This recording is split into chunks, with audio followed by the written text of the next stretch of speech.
Okay, 4.7, inverse trig functions. Here in example 1, we're going to evaluate the arc sine of negative 1/2. And what this means is,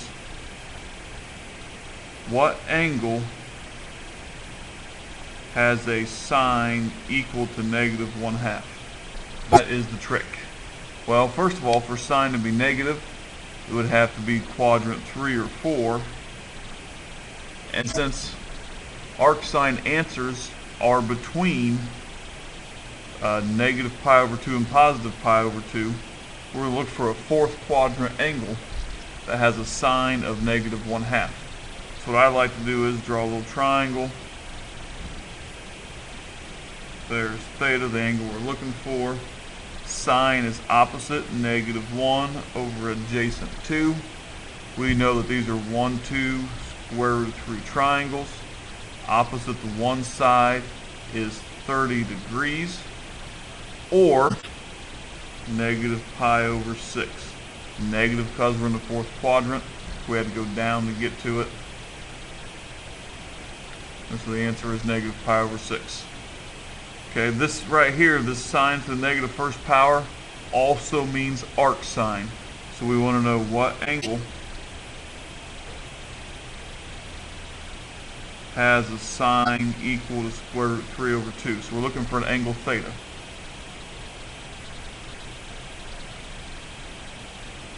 Square root 3 over 2. Okay? So I'm going to draw a little triangle here for B. Square root 3 over 2 I know is in the first quadrant because it's positive. There's the angle. Square root 3 opposite. 2's hypotenuse. And so we know this is 1, 2 square root 3. Opposite square root 3 is 60 degrees,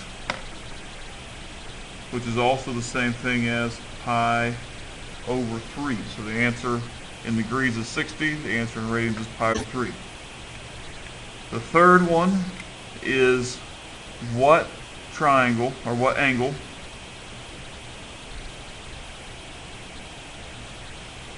has a sine equal to 2. So draw a little triangle. It's positive, so it's in the first quadrant. Opposite 2 over hypotenuse 1. And we know this does not exist.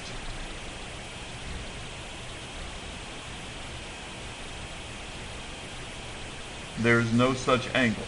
How do I know that? Well, how can the opposite side be larger than the hypotenuse?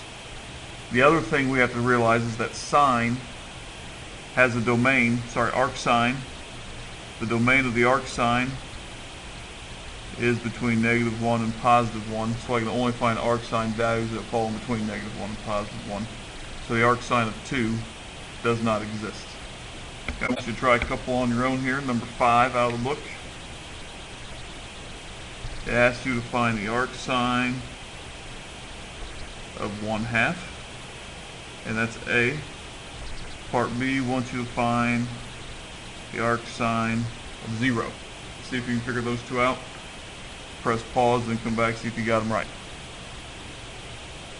Okay, for A, it should get pi over 6. And for B, you should have had 0. Let's figure out how you would know this. Well, first thing I know is that arc sine values are between pi over 2 and negative pi over 2. 1/2 is the first quadrant because it's positive. Opposite 1, hypotenuse 2. So that means this is the theta, square root 3. So we know it's 30 degrees. 30 degrees is the same thing as pi over 6. Letter B is a little bit more difficult to figure out, but not hard. Arc sine is 0. I can't draw a triangle that has opposite side 0.